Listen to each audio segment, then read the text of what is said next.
Sir ನಮಸ್ಕಾರ. ನಮಸ್ಕಾರ sir. ನಿಮ್ಮ ಪರಿಚಯ ಮಾಡ್ಕೊಳ್ಳಿ ಸರ್. ನನ್ನ ಹೆಸರು ಕೆಂಚಗುಂಡಿ ಸುಭಾಸ್ ಅಂತ. ಮೂಲತಃ ನಾವು ಗದಗ ಬೆಟಗೇರಿಯವರು. ಈ ವಿಶ್ವಜ್ಯೋತಿ ಪಂಚಾಕ್ಷರ ನಾಟ್ಯ ಸಂಘ ಜೇವರಿಗೆ ಈ ಕಂಪ್ನಿಗೆ ಸೇರ್ಕೊಂಡು 6 ವರ್ಷ ಆಯ್ತು. ಅಂದ್ರೆ ಮುಂಚೆಯಿಂದನೂ ಕಲಾವಿದ್ರ? ಇಲ್ಲ, ಮುಂಚೆಯಿಂದ ನಾನು ಬೆಂಗಳೂರಲ್ಲಿ ಕೆಲಸ ಮಾಡ್ತಾ ಇದ್ದೆ. ಮೊದಲು ನಾನಾ ರೀತಿಯ ಕೆಲಸಗಳನ್ನ ಮಾಡಿದೆ. ಡ್ರೈವಿಂಗ್ ಆಗಿರ್ಬೋದು, ಟೈಲರಿಂಗ್ ಆಗಿರ್ಬೋದು, ಆಮೇಲೆ electronic TV tape record repair ಆಗಿರ್ಬೋದು, ಆಮೇಲೆ ಡ್ರೈವರ್ ಆಗಿ ಕೂಡ ಕೆಲಸ ಮಾಡಿದೀನಿ. ಆಮೇಲೆ ಸೀರೆ ನೈತರ ಗೊತ್ತಲ್ರಿ, ಮಗ್ಗನೇ ಇದೆ. ಆಕ್ಚುಲಿ ನಮ್ಮ ಮೂಲ ಕಸಬ್ ಅದೇ, ನೈಕಾರ ನಾವು. ಅದು ಏನ್ ಮಾಡಿದೆ, ನಾನು ಬೆಂಗಳೂರಿಗೆ ಡ್ರೈವರ್ ಆಗಿ ಹೋದೆ.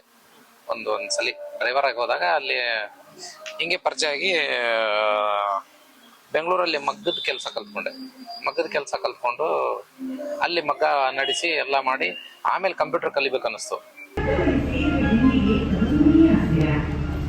ಕಂಪ್ಯೂಟರ್ ಸೇರ್ಕೊಂಡು ಹಾಗೆ ಅಡ್ವರ್ಟೈಸಿಂಗ್ ಆಫೀಸಲ್ಲಿ ಸೇರ್ಕೊಂಡು ಅಡ್ವರ್ಟೈಸಿಂಗ್ ಲೈನಲ್ಲಿ ಒಂದು 12 ವರ್ಷ ಕೆಲಸ ಮಾಡಿದೆ. ಪ್ರಿಂಟಿಂಗ್ ಲೈನಲ್ಲಿ ಪ್ಲಸ್ ಇದು ಅಡ್ವರ್ಟೈಸಿಂಗ್ ಅಲ್ಲಿ ಗ್ರಾಫಿಕ್ ಡಿಸೈನರು, ವಿಜುವಲೈಸರು, ಆರ್ಟ್ ಡೈರೆಕ್ಟರ್ ಈ ತರ ಫೀಲ್ಡ್ಗಳಲ್ಲಿ ಕೆಲಸ ಮಾಡ್ತಾ ಸ್ವಲ್ಪ ಅಡ್ವರ್ಟೈಸಿಂಗ್ ಫೀಲ್ಡಲ್ಲಿ ಒಳ್ಳೆ ಒಂದು ವೃತ್ತಿ ಸಿಕ್ತು. ಬದುಕು ಕಟ್ಕೊಂಡಿದ್ವಿ ಬೆಂಗಳೂರಲ್ಲಿ. ಬಟ್ ಈ ಕೊರೋನಾ ಸಮಯದಲ್ಲಿ, ಅದಕ್ಕಿಂತ ಮುಂಚೆ ನಮ್ಮ ತಂದೆ ತಾಯಿಗೆ ಮೈಗೆ ಹುಷಾರಿಲ್ದಂಗಾಯ್ತು. ನಮ್ಮ ತಂದೆಗೆ 95 ವರ್ಷ ಆಗಿತ್ತು. ಅವ್ರನ್ನ ನೋಡ್ಕೊಳಕ್ಕೆ ಅಂತ ಬೆಟಗೇರಿಗೆ ಬಂದೆ ನಾನು. ವಾಪಸ್ ಬೆಟಗೇರಿಗೆ ಬಂದು ಅವ್ರನ್ನ ನೋಡ್ಕೊಂಡು ತಿರ್ಗಾ ಆಫೀಸಲ್ಲಿ ಏನ್ ಹೇಳಿದ್ರು, ಇಲ್ಲಪ್ಪ ನೀನ್ ಪದೇ ರಜೆ ಹಾಕೋದ್ರಿಂದ ನಾನು ನಿನ್ಗೆ ನಮ್ಗೆ ಆಫೀಸಲ್ಲಿ ಕೆಲಸಗಳನ್ನ ನಿನ್ಗೆ ಸರಿಯಾದ ಸಮಯಕ್ಕೆ ನೀನು ಕ್ಲೋಸ್ ಮಾಡಕ್ ಆಗ್ತಿಲ್ಲ. ಅಂದ್ರೆ ಒಂದು ಪ್ರಾಜೆಕ್ಟ್ ಕೊಟ್ಟಿರ್ತಾರೆ, ಅದನ್ನ ಪ್ರಾಜೆಕ್ಟ್ ಫಿನಿಶ್ ಮಾಡಕ್ ಆಗ್ತಿಲ್ಲ, ನೀನು ಅದನ್ನೆಲ್ಲ ಮುಗಿಸ್ಕೊಂಡು ಬಾ ಸುಭಾಷ್ ಅಂತ ಮೇಡಮ್ ಹೇಳಿದ್ರು. ಸರಿ ಮೇಡಮ್, ಹಂಗೆ ಆಗ್ಲಿ ಅಂತೇಳಿ 1.5-2 ವರ್ಷ ತಗೊಂಡೆ. ತಿರ್ಗಾ ಏನಾಯ್ತು, ಮತ್ತೆ ನಮ್ಮ ತಾಯಿ ಸ್ಟಾರ್ಟ್ ಆಯ್ತು. ನಮ್ಮ ತಂದೆ ತೀರೋದ್ಮೇಲೆ ಅವ್ರನ್ನು ನೋಡ್ಕೊಳಕ್ಕೆ ಮತ್ತೆ 1 ವರ್ಷ ಕೆಲಸ ಮಾಡಿ ಮತ್ತೆ ವಾಪಸ್ ಬಂದು, ಆಮೇಲೆ ಕೊರೋನಾ ಬಂದ್ಬಿಡ್ತು. ಕೊರೋನಾ ಬಂದ ತಕ್ಷಣ ಏನಾಯ್ತು, ಮಾರ್ಕೆಟ್ ಸ್ಯಾಚುರೇಟ್ ಆಯ್ತು ಬೆಂಗಳೂರಲ್ಲಿ. ಕೆಲಸಗಾರನ್ನ ತೆಗೆಕ್ ನಿಂತ್ಕೊಂಡ್ರು. ಕೆಲವೊಂದು ಕಂಪ್ನಿಗಳು ಬಂದ್ ಆಗೋಯ್ತು, ಎಷ್ಟೊಂದು ಕಂಪ್ನಿಗಳು, ಈ ಸಣ್ಣ ಪುಟ್ಟ ಕಂಪ್ನಿಗಳು ಬಂದ್ ಆಗೋಯ್ತು. ಹಾಗಾಗಿ ನಮ್ಮ ಕೆಲಸದಿಂದ ನಮ್ಮ ಮೇಡಮ್ ಏನ್ ಮಾಡಿದ್ರು, ಆಫೀಸ್ನ ತಕ್ಕ ಮಟ್ಟಿಗೆ ಕ್ಲೋಸ್ ಅಂತ ಹೇಳಿದ್ರು. ಕೊರೋನಾ ಇರೋದ್ರಿಂದ ನಮಗೆ ತೊಂದರೆ ಆಗೋಯ್ತು.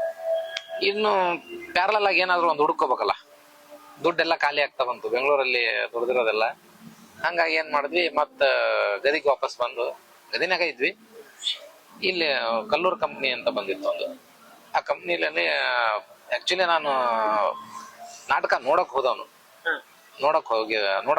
ಅದರಲ್ಲಿ ವಿಲನ್ ಪಾತ್ರ ನನಗೆ ತುಂಬಾ ಹಿಡಿಸ್ದಾಗ ಆ ಕಂಪ್ನಿ ಮಾಲೀಕರನ್ನ ಕೇಳಿದೆ ನಾನು, ಸರ್ ಇದು ಈ ತರ ನಡೆಸ್ಕೊಡ್ತೀರಾ, ಅದು ನನಗೆ ಕಲಿಸ್ಕೊಡ್ತೀರಾ ನಟನೆಯನ್ನ, ನನಗೂ ಇಷ್ಟ ನಟನೆ ಮಾಡೋದಂದ್ರೆ, ಚಿಕ್ಕ ವಯಸ್ಸಿನಿಂದ ಆಸೆ ಇದು ಅಂತಂದು. ಬಾಪ ಚೆನ್ನಾಗಿದೆಯಾ, ನೋಡಕ್ಕೆ ದಪ್ಪ ಇದೆಯಾ, ಬಾಡಿ ಗಿಡಿ ಎಲ್ಲ ಚೆನ್ನಾಗಿ ಇಟ್ಕೊಂಡಿದ್ಯಾ, ಬಾ ಮಾಡು ನೋಡೋಣ ಅಂತ ಹೇಳಿದ್ರು. ಸರಿ ಸರ್ ಅಂತ ಯಾವಾಗ ಬರ್ಲಿ ಅಂದೆ. ಕೊರೋನಾ ಮುಗಿಲಿ, ಇನ್ನ ಲೈಸೆನ್ಸ್ ಕೊಟ್ಟಿಲ್ಲ, ಇನ್ನೊಂದು ವಾರದಲ್ಲಿ ಸ್ಟಾರ್ಟ್ ಆಗುತ್ತೆ ಬಾ ಅಂತ ಹೇಳಿದ್ರು. ಹೋಗಿ ಒಂದು ಪಾತ್ರನ ನೋಡಿದೆ. ಈ ಹೌದೌಲಿ ಅಂತ ಹೇಳ್ತಾರೆ ಆ ನಾಟಕ ಹೆಸರು. ಅದು ಅದರದು ಮೊದಲನೇ ಹೆಸರು ಬಂದು ಮನಸ್ಸಿದ್ದರ ಮಾರಿ ನೋಡು, ನೆನಪಾದ್ರ ಫೋನ್ ಮಾಡು.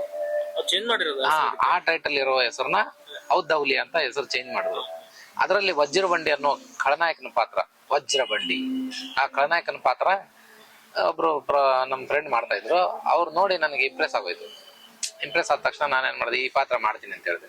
ಸರಿನಪ್ಪ, ಒಂದ್ ನೋಡ್ಕೊ ಅಂತ ಹೇಳಿದ್ರು. 104 ಶೋ ಕುತ್ಕೊಂಡು ನೋಡ್ಕೊಂಡಿದೀನಿ ಆ ಪಾತ್ರನ. 104 ಶೋ ಡೈಲಿ 1 ನಿಮಿಷ ಮಿಸ್ ಆಗದೆ ಇರಂಗೆ 2 ಶೋ ನೋಡ್ತಾ ಇದ್ದೆ ನಾಟಕನ. ಅಂದ್ರೆ ಯಾರು ಗೈಡೆನ್ಸ್ ಇಲ್ಲ ನನಗೆ. ನೋಡೇ ಕಲಿಬೇಕು. ನೋಡಿ ಕಲಿ ನೀನು, ನಿನಗೆ ಯಾಕೆ ತಿಳಿಯುತ್ತೋ ಹಾಗೆ ಮಾಡು.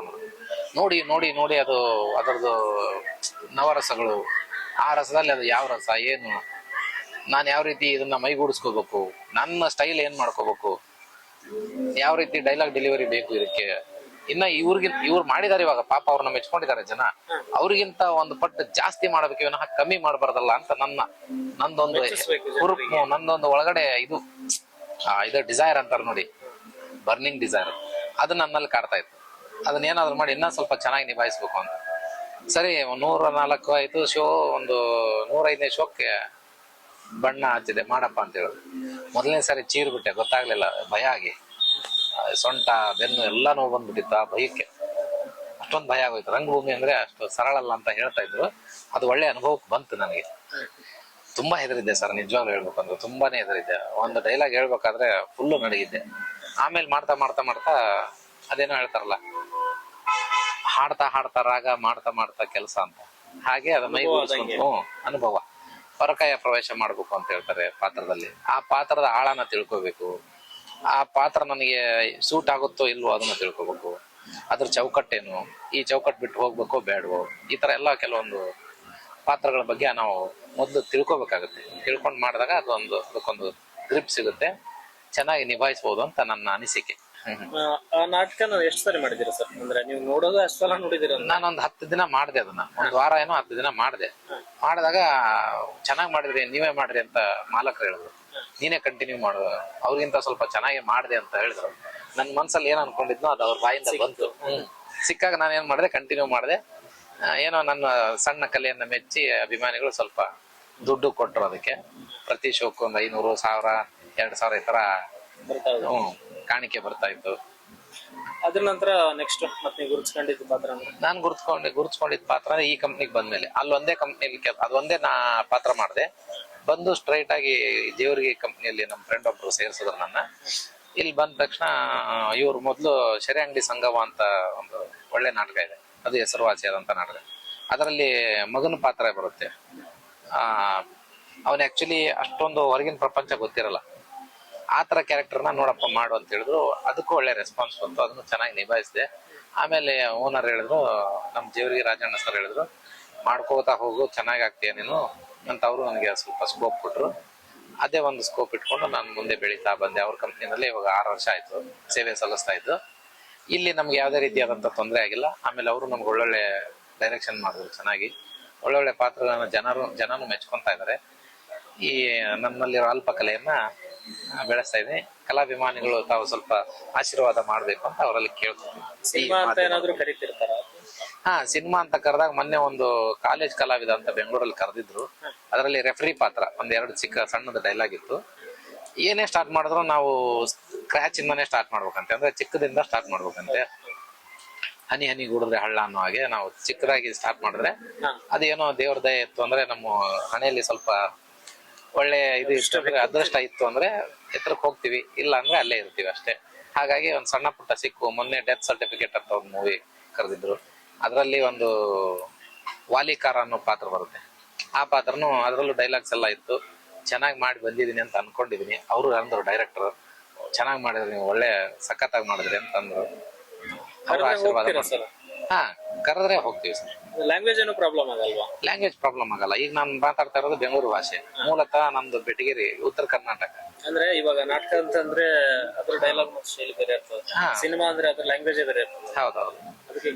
ನಾವು ಮೆನಿ ಟೈಪ್ ಆಫ್ ಕ್ಯಾರೆಕ್ಟರ್ಗಳು, ಅಂದ್ರೆ ಈ ಫಿಲಮ್ ಅಲ್ಲಿ ಯಶ್ ಆಗಿರ್ಬೋದು, ಆಮೇಲೆ ಪುನೀತ್ ಅವರಾಗಿರ್ಬೋದು, ಯಶ್ ಅವರಾಗಿರ್ಬೋದು, ದುನಿಯಾ ವಿಜಯ್ ಅವರಾಗಿರ್ಬೋದು, ಆರ್ಮುಗಂ ಪಾತ್ರ ಮಾಡಿದ್ರಲ್ಲ ರವಿಶಂಕರ್ ಅವರಾಗಿರ್ಬೋದು, ವಜ್ರಮುನಿ ಅವರಾಗಿರ್ಬೋದು, ರಾಜ್ಕುಮಾರ್ ಆಗಿರ್ಬೋದು, ವಿಷ್ಣುವರ್ಧನ್ ಆಗಿರ್ಬೋದು, ಈ ತರ ಎಲ್ಲ ಒಳ್ಳೊಳ್ಳೆ ನಟರ ನಾವು ಒಂದು ಅಭಿನಯನ ನೋಡಿರ್ತೀವಿ.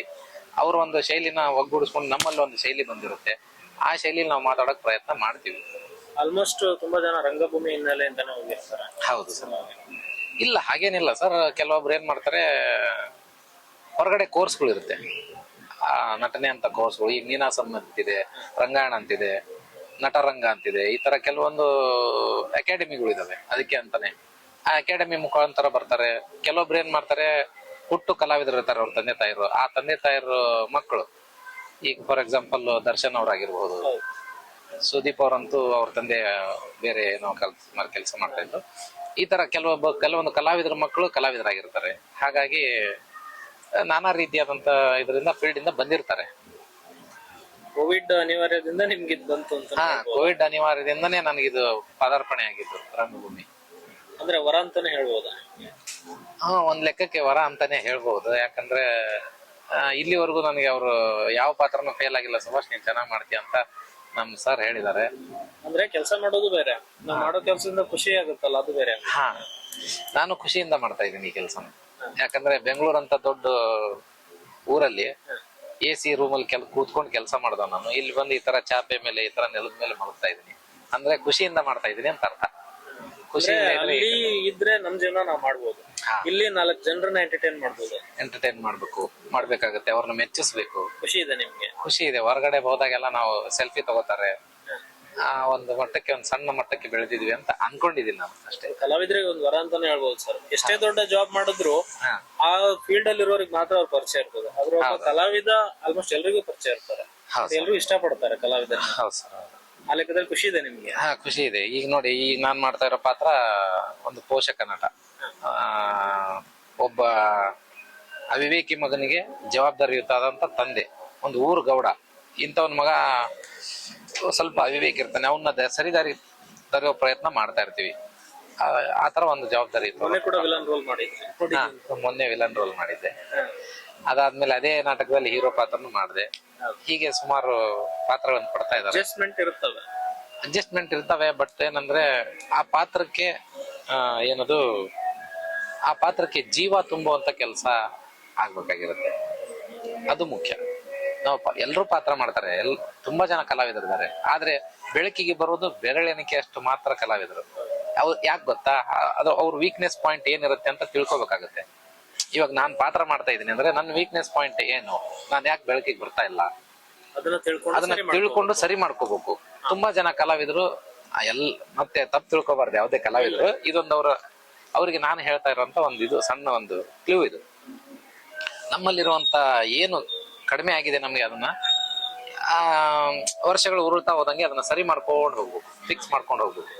ಯಾರೂ ಪರಿಪೂರ್ಣರಲ್ಲ, ತುಂಬಾ ಕಲಿಯೋದಿದೆ. ಕಲಿತದ್ದು ಸಾಸಿವೆ ಅಷ್ಟು, ಕಲಿಯಬೇಕಾದ್ದು ಸಾಗರದಷ್ಟು ಅಂತ ಹೇಳಿದ್ದಾರೆ. ಹಾಗಾದ್ರೆ ಎಂಡ್ ಇದೆ. ಎಂಡ್ ಅನ್ನೋದೇ ಇಲ್ಲ. ಯಾವುದೇ ವಿದ್ಯೆಗೆ ತಗೊಳ್ಳಿ, ಇವಾಗ ಕಲೆ ಒಂದಂತಲ್ಲ, ಬೇರೆ ಬೇರೆ ವಿದ್ಯೆ, ಡ್ರೈವರ್ ಆಗಿರ್ಬೋದು, ಮೆಕ್ಯಾನಿಕ್ ಆಗಿರ್ಬೋದು, ಯಾವುದೇ ಒಂದು ಕೆಲಸ ಆಗಿರ್ಬೋದು, ಅದಕ್ಕೆ ಕೊನೆ ಅನ್ನೋದೇ ಇಲ್ಲ. ಪ್ರತಿದಿನ ಹೊಸದು ಬರುತ್ತೆ. ನನಗಿಂತ ಚೆನ್ನಾಗಿ ಮಾಡೋರು ಬರ್ತಾರೆ. ಅವ್ರು ಬಂದಾಗ ನಮ್ಗೆ ಎಫೆಕ್ಟ್ ಆಗುತ್ತೆ. ಆದ್ರೂ ಕೂಡ ಎಲ್ಲದಕ್ಕೂ ರೆಡಿ ಇರ್ಬೇಕು. ಕಾಂಪಿಟೇಷನ್ ಇರುತ್ತೆ. ಆ ಕಾಂಪಿಟೇಷನ್ ನಲ್ಲಿ ನಾವು ಗೆಲ್ಲುವಂತ ಶಕ್ತಿ ಬೆಳೆಸ್ಕೋಬೇಕಾಗತ್ತೆ. ಈ ಡ್ರೀಮ್ ಏನಾದ್ರು ಇದೆಯಾ? ಇದುವರೆಗೂ ಮಾಡಿರೋ ಪಾತ್ರ ಆಯ್ತು, ನೀವಂದ್ರೆ ಮುಂಚೆ ಒಂದ್ ಪಾತ್ರ ನೋಡಿ ಇನ್ಸ್ಪೈರ್ ಆಗಿ ಇಲ್ಲಿ ಬಂದಿದ್ದೀರಿ. ಇವಾಗ ಏನಾದ್ರು ಆತರ ಇದೆಯಾ, ಈ ತರದ ರೋಲ್ ನೆಕ್ಸ್ಟ್ ಲೆವೆಲ್ ಮತ್ತೆ ಬೇರೆ ಏನಾದ್ರು ಮಾಡ್ಬೇಕು? ನೆಕ್ಸ್ಟ್ ಲೆವೆಲ್ ಅಂತ ಬಂದಾಗ ಒಂದೊಳ್ಳೆ ನಾವು ಕತೆ ಬರೀಬೇಕು, ಡೈರೆಕ್ಟರ್ ಆಗ್ಬೇಕು. ಒಳ್ಳೆ ಕಥೆಯನ್ನ ಕೊಟ್ಟು ಜನರ ಕಡೆಯಿಂದ ಚೆನ್ನಾಗಿ ಮಾಡಿದಿರ ಅಂತ ಅನಿಸ್ಕೋಬೇಕು ಅನ್ನೋ ಒಂದು ಕನಸು. ಡೈರೆಕ್ಷನ್ ಅಲ್ಲಿ ಇಂಟ್ರೆಸ್ಟ್ ಇದೆ ಅಂತ? ಡೈರೆಕ್ಷನ್ ಅಲ್ಲಿ ಇಂಟ್ರೆಸ್ಟ್ ಇದೆ. ಆ ಡೈರೆಕ್ಷನ್ ಅಲ್ಲಿ ನಾನು ಕೆಲವೊಂದು ಇವಾಗ ಹಂಗೆ ಹಾಬಿಗೆ ಅಂತ ಒಂದೆರಡು ಟೆಲಿಫಿಲ್ಮ್ ಮಾಡಿದ್ದೆ. ಟೆಲಿಫಿಲ್ಮ್ ಅಲ್ಲ, ಸಾರಿ, ಶಾರ್ಟ್ ಫಿಲ್ಮ್ ಯೂಟ್ಯೂಬ್ ಅಲ್ಲಿ. ಅದು ತುಂಬಾ ಜನ ಕಮೆಂಟ್ ಹಾಕಿದ್ದಾರೆ. ಅದಕ್ಕೆ ಸರ್ ಚೆನ್ನಾಗಿ ರಿಲೀಸ್ ಮಾಡಿ ಕಳಿಸಿದ್ದೀನಿ ಯೂಟ್ಯೂಬ್ಗೆ. ತುಂಬಾ ಜನ ಕಮೆಂಟ್ಸ್ ಹಾಕಿದ್ದಾರೆ. ಇಲ್ಲ ಸರ್, ಚೆನ್ನಾಗಿ ಬರ್ದಿದ್ದೀರಾ, ಚೆನ್ನಾಗಿ ಡೈರೆಕ್ಷನ್ ಬಂದಿದೆ. ಬಟ್ ಏನಂದ್ರೆ ನಮ್ಮಲ್ಲಿ ನಾವು ಫೈನಾನ್ಷಿಯಲಿ ವೀಕ್ ಇರೋದ್ರಿಂದ ನಮಗೆ ಈ ತರ ಇವನು ತಗೊಳಕ್ ಆಗ್ತಿಲ್ಲ. ಒಳ್ಳೊಳ್ಳೆ ಕ್ಯಾಮ್ರಾಗಳು, ಒಳ್ಳೊಳ್ಳೆ ಮೈಕ್ಗಳು, ಒಳ್ಳೊಳ್ಳೆ ಕಲಾವಿದರು ಬೇಕು. ಇನ್ವೆಸ್ಟ್ಮೆಂಟ್ ಹಾಕಿ ಇಕ್ವಿಪ್ಮೆಂಟ್ಸ್ ನಮ್ಮ ಹತ್ರ ಇಲ್ಲ. ಒಳ್ಳೊಳ್ಳೆ ಇಕ್ವಿಪ್ಮೆಂಟ್ಸ್ ಇದ್ದಿದ್ರೆ ಒಂದೇನೋ ತಕ್ಕ ಮಟ್ಟಿಗೆ ಜನರನ್ನ ಮೆಚ್ಚುವಂತ ಕೆಲಸ ಇಷ್ಟೇ ಮಾಡಿದೀರಾ. ನೆಕ್ಸ್ಟ್ ಮಾಡ್ಬೋದು. ಯೂಟ್ಯೂಬ್ ಚಾನಲ್ ಹೆಸರು ಯೂಟ್ಯೂಬ್ ಬೆಟಗೇರಿ ಸುಭಾಸ್ ಅಂತ ಪ್ರೆಸ್ ಮಾಡಿದ್ರೆ ಡ್ರಾಮಾ ಟೈಮ್ ಅಂತ ಬರುತ್ತೆ. ಡ್ರಾಮಾ ಕನ್ನಡ ಕಾಮಿಡಿ ಅಂತ ಇಟ್ಕೊಂಡಿದೀವಿ. ಅದರಲ್ಲೇ ಶಾರ್ಟ್ ಫಿಲ್ಮ್ಗಳು ಅದರಲ್ಲಿ ಜಾಸ್ತಿ ನಾಟಕಗಳನ್ನೇ ಹಾಕ್ತಾ ಇದೀವಿ. ಯಾಕಂದ್ರೆ ನಾವು ಶಾರ್ಟ್ ಫಿಲ್ಮ್ ಮಾಡೋದನ್ನ ನಿಲ್ಲಿಸ್ಬಿಟ್ಟಿದೀವಿ. ನಮ್ಮಲ್ಲಿ ಇಕ್ವಿಪ್ಮೆಂಟ್ಸ್ ಇಲ್ಲದೆ ಇದೆ. ಅದ್ರ ಒಂದೆರಡು ಇದೆ. ಬಟ್ ಆ ಕತೆ ಇದು ಒಂದು ಕಂಟೆಕ್ಸ್ಟ್ ಚೆನ್ನಾಗಿದೆ. ಎಡಿಟಿಂಗು ಇದು ಕ್ಯಾಮರಾಮ್ಯಾನ್ ಒಳ್ಳೊಳ್ಳೆ ಬೇಕಲ್ಲ ಸರ್. ಇವಾಗ ಸೀರಿಯಲ್ ತರ ಮಾಡೋದಕ್ಕೆ ನಮ್ ಕಡೆಯಿಂದ ಆಗಲ್ಲ. ಯಾಕಂದ್ರೆ ಇಕ್ವಿಪ್ಮೆಂಟ್ಸ್ ಇಲ್ಲ. ಮೊಬೈಲ್ ಅಲ್ಲೇ ಮಾಡಿ, ಮೊಬೈಲ್ ಅಲ್ಲೇ ಎಡಿಟ್ ಮಾಡಿ ಹಾಕಿದ್ದಾವೆಲ್ಲ. ಆಮೇಲೆ ವಾಯ್ಸ್ ಎಲ್ಲ ಕ್ಲಾರಿಟಿ ಇರಲ್ಲ. ಅದು ಎಲ್ಲ ಬೇಕು ಅನ್ನೋದಾದ್ರೆ ನಾವು ಈ ತರ ಇಕ್ವಿಪ್ಮೆಂಟ್ಸ್ ಬೇಕು. ಮೇನ್ ನಾವು ಮಾಡಿದೀವಿ ಸರ್ ಶಾರ್ಟ್ ಫಿಲ್ಮ್. ಕಲಾವಿದ್ರು ಸಿಗಲ್ಲ. ಕಲಾವಿದ್ರು ಕೆಲವೊಂದ್ ಟೈಮ್ ಇನ್ವೆಸ್ಟ್ ಮಾಡಿ ನಾವ್ ರೆಡಿ ಇರ್ತೀವಿ, ಅವತ್ತು ಬರ್ತೀನಿ ಅಂದ್ರೆ ಬರೋದಿಲ್ಲ. ಹೌದು ಸರ್, ಅದೇ ನನಗೆ ಪ್ರಾಬ್ಲಮ್ ಆಗಿದ್ದು. ಕಲಾವಿದ್ರು ಬರ್ತಾ ಇಲ್ಲ. ಆಮೇಲೆ ಹೊಸಬ್ರು ನಾವು ಸ್ವಲ್ಪ ದುಡ್ಡು ನೋಡಿ ತಗೊಳ್ಳಿ ಅಂದ್ರೆ ತಗೊಳಲ್ಲ, ಹಂಗಿರುತ್ತೆ. ಪಾಪ ಅವ್ರದ್ದು ತಪ್ಪಲ್ಲ ಅದು. ಅವ್ರು ಒಂದು ಲೆವೆಲ್ ಬೆಳೆದಿರ್ತಾರೆ, ಅವ್ರನ್ನ ಕೇಳ್ತಾರೆ. ಅದಕ್ಕೆ ಅದನ್ನ ನಾವು ಕೊಡಕ್ ಆಗದೆ ಇರೋದಕ್ಕೆ ಸ್ವಲ್ಪ ಸ್ಟಾಪ್ ಮಾಡಿದ್ವಿ. ಶಾರ್ಟ್ ಫಿಲ್ಮ್ ಮಾಡೋದ್ರಿಂದ ನೂರಾರು ಸಮಸ್ಯೆ ಐತಿ. ಎಲ್ಲದನ್ನು ಬಗೆಹರಿಸಿ ಆ ನಂತರ ಮಾಡ್ಬೇಕು ಅಂದ್ರೆ ಸ್ವಲ್ಪ ಕಷ್ಟ ಇದೆ. ಅದಕ್ಕೆಲ್ಲ ಫೈನಾನ್ಸಿಯಲಿ ಫಿಟ್ ಆಗಿರ್ಬೇಕು, ಜನರನ್ನ ಮೆಚ್ಚಿಸುವಂತ ಕೆಲಸ ಆಗ್ಬೇಕು. ಅದೊಂದು ಟೀಮ್ ವರ್ಕ್. ನಾನು ಒಬ್ನೇ ಮಾಡಿದೀನಿ ಅಂತ ಹೇಳ್ಕೊಳ್ಳೋದಲ್ಲ, ಇದೆಲ್ಲರದು ಟೀಮ್ ವರ್ಕ್. ಇದು ಒಂದು ಸಂಸ್ಥೆ ಅಂತ ಬಂದಾಗ ಆಗಿರ್ಬೋದು, ಒಂದು ಯೂಟ್ಯೂಬ್ ಚಾನಲ್ ಕ್ರಿಯೇಟ್ ಮಾಡ್ಬೇಕಾದ್ರೆ ಅದು ನಾವು ಒಂದು ಟೀಮ್ ಇಟ್ಕೋಬೇಕಾಗುತ್ತೆ. ಒಳ್ಳೆ ಟೀಮ್. ಅವ್ರು ಯಾರು ನಮ್ಮನ್ನು ಬಿಟ್ಟು ಹೋಗ್ಬಾರ್ದು. ಕಲಾವಿದರು ನಾವು ಹೇಳ್ದಂಗೆಲ್ಲ ಮಾಡ್ಕೊಳ್ತಾ ಹೋದ್ರೆ, ಅವರೆಲ್ಲ ನಮ್ಗೆ ಸಾಥ್ ಕೊಟ್ರೆ ಚೆನ್ನಾಗಿ ಮಾಡ್ಬೋದು ಅಂತ ನನ್ನ ಅನಿಸಿಕೆ. ನಾವು ಮಾಡಿದೀವಿ ಸರ್ ಶಾರ್ಟ್ ಫಿಲ್ಮ್. ಅಂದ್ರೆ ಏನು ಇನ್ವೆಸ್ಟ್ಮೆಂಟ್ ಅದನ್ನ ಹಾಕಿ ರಿಟರ್ನ್ ಬರುತ್ತೆ ಅನ್ನೋಂತ ಮನಸ್ಥಿತಿಯಲ್ಲಿ ಮಾಡೋಂಗಿಲ್ಲ. ಮಾಡಂಗಿಲ್ಲ. ನಾವೇನೋ ಒಂದು ನಮ್ ಪ್ರತಿಭೆ ತೋರಿಸ್ಬೇಕು, ಜನರಿಗೆ ಹೇಳ್ಬೇಕು ಅನ್ನೋ ಉದ್ದೇಶಕ್ಕೆ ಮಾಡ್ಬೇಕು ಅಷ್ಟೇ ಬಿಟ್ರೆ ಹೌದು ಸರ್, ರಿಟರ್ನ್ಸ್ ಬರುತ್ತೆ ಅನ್ನೋ ಉದ್ದೇಶ ಇಟ್ಕೊಂಡು ಯಾರು ಮಾಡ್ಬೋದು. ಯಾರು ಮಾಡಬಾರ್ದು. ಆ ಒಂದು ಜನರ ಕಮೆಂಟ್ ಹಾಕ್ತಾರೆ ನೋಡಿ, ಅದು ಅದರಲ್ಲಿ ಖುಷಿ ಇರುತ್ತೆ. ಅದರಲ್ಲಿ ನಮಗೆ ಪ್ಲಸ್ ಪಾಯಿಂಟ್ಸ್ ಸಿಗುತ್ತೆ. ಫೀಡ್ಬ್ಯಾಕ್ ಬೇಕು ಮೇನ್. ನಾವೇನ್ ಮಾಡಿದ್ವಿ ಅಂತ ಅವಾಗ ಗೊತ್ತಾಗುತ್ತೆ ನಮಗೆ. ನಾವು ಮಾಡಿದ್ದು ನಮಗೆ ಚೆನ್ನಾಗಿ ಅನಿಸ್ಬಹುದು, ಬಟ್ ಅದನ್ನ ಕೊನೆಗೆ ಅವರು ಹೇಳ್ಬೇಕಾಗಿರೋರು ಪ್ರೇಕ್ಷಕರು. ಅವ್ರು ಕೊಡೋ ರಿಸಲ್ಟ್ ಮೇಲೆ ನಿಂತಿರುತ್ತೆ. ನಮ್ಮ ಕಥೆ ಆಗಿರ್ಬೋದು, ಏನೋ ಒಂದು ಹೀರೋಯಿಸಮ್ ಆಗಿರ್ಬೋದು, ವಿಲನ್ ಆಗಿರ್ಬೋದು, ಯಾವುದೋ ಒಂದು ಪಾತ್ರ ಆಗಿರ್ಬೋದು, ಆ ಚೌಕಟ್ಟು, ಆ ಒಂದು ಇದು ಕೊನೆಗೆ ಅದರದ್ದು ರಿಸಲ್ಟ್ ನೀಡ್ಬೇಕಾದವ್ರು ಪ್ರೇಕ್ಷಕರು. ಅವರಿಂದನೇ ನಾವು. ಅಭಿಮಾನಿಗಳೇ ದೇವರು ಅಂತ ಹೇಳಿದ್ದಾರೆ ಅನ್ನೋರು ಹಾಗೇನೆ. ಅಭಿಮಾನಿಗಳೇ ದೇವರು. Thank you sir. ಕತೆ ಕೇಳಿ ತುಂಬಾ ಖುಷಿ ಆಯ್ತು. Thank you. ಇದು ಸತ್ಯ ಸಂದರ್ಶನ ಅಂತ ಸಾಧಕರನ್ನ ಮತ್ತು ಕಲಾವಿದರನ್ನ ಈ ರೀತಿ ಚಿಕ್ಕ ಪುಟ್ಟ ಸಾಧನೆ ಮಾಡಿರುವಂತ ಪ್ರತಿಯೊಬ್ಬರನ್ನು ನಮ್ಮ ಒಂದು ವಾಹಿನಿ ಮುಖಾಂತರ ತೋರಿಸ್ಬೇಕು ಅಂತಾನೆ ಒಂದು ಚಾನಲ್ ಮಾಡ್ಕೊಂಡಿದ್ದೀವಿ. ಅದೇ ಕೆಲಸ ಮಾಡ್ತಾ ಇದೀವಿ. ಇವತ್ತು ನಿಮ್ಮ ಇಂಟರ್ವ್ಯೂ ಮಾಡಿದ್ವಿ. ನಿಮ್ಮ ಒಂದು ಅನಿಸಿಕೆ, ಒಂದು ಒಳ್ಳೆ ಮೈಂಡ್ ಸೆಟ್ ಇಟ್ಕೊಂಡು ಈ ಚಾನಲ್ ಕ್ರಿಯೇಟ್ ಮಾಡಿದಾರ. ಇದಕ್ಕೆ ಒಳ್ಳೇದಾಗ್ಲಿ. ಇನ್ನು ನಮ್ಮಂತ ಸಣ್ಣ ಪುಟ್ಟ ಕಲಾವಿದರನ್ನ ಬೆಳೆಸುವಂತ ಪ್ರಯತ್ನ ತಮ್ಮದಾಗಿರ್ಲಿ ಅಂತ ಅಭಿಮಾನಿಗಳ ಹತ್ರ ನಾನು ತುಂಬು ಹೃದಯದಿಂದ ಬೇಡ್ಕೊಳ್ತಾ ಇದ್ದೀನಿ. ಹಾಗೂ ಈ ರಂಗಭೂಮಿ ಕಲೆಯನ್ನ ಉಳಿಸಿ ಬೆಳೆಸಿ, ಯಾಕಂದ್ರೆ ಇದು ನಶಿಸಿ ಹೋಗ್ತಾ ಇದೆ. ಇಂತಹ ರಂಗಭೂಮಿ ಕಲೆಯನ್ನು ನಶಿಸಬಾರ್ದು. ಇನ್ನೂ ಒಳ್ಳೊಳ್ಳೆ ಕಲಾವಿದರು ಬರಬೇಕು. ಇನ್ನೂ ಈ ಸಂಸ್ಥೆನ, ಈ ನಾಟಕ ಕಂಪನಿಗಳನ್ನ ಬೆಳೆಸ್ಬೇಕು, ಕಲಾವಿದರನ್ನ ಬೆಳೆಸ್ಬೇಕು. ಹಾಗೂ ಈ ತರ ಚಾನಲ್ ಕ್ರಿಯೇಟ್ ಮಾಡಿರ್ತಾರೆ, ಪಾಪ ಇವರು ಕಷ್ಟಪಡ್ತಿರ್ತಾರೆ ತುಂಬಾ. ಈ ಚಾನಲ್ಗೂ ಸಬ್ಸ್ಕ್ರೈಬ್ ಆಗಿ, ಲೈಕ್ ಮಾಡಿ, ಶೇರ್ ಮಾಡಿ, ಕಮೆಂಟ್ ಮಾಡಿ ಅಂತ ಈ ಮಾಧ್ಯಮದ ಮುಖಾಂತರ ಕೇಳ್ಕೊತೀನಿ. ಜೈ ಹಿಂದ್, ಜೈ ಕರ್ನಾಟಕ. Thank you.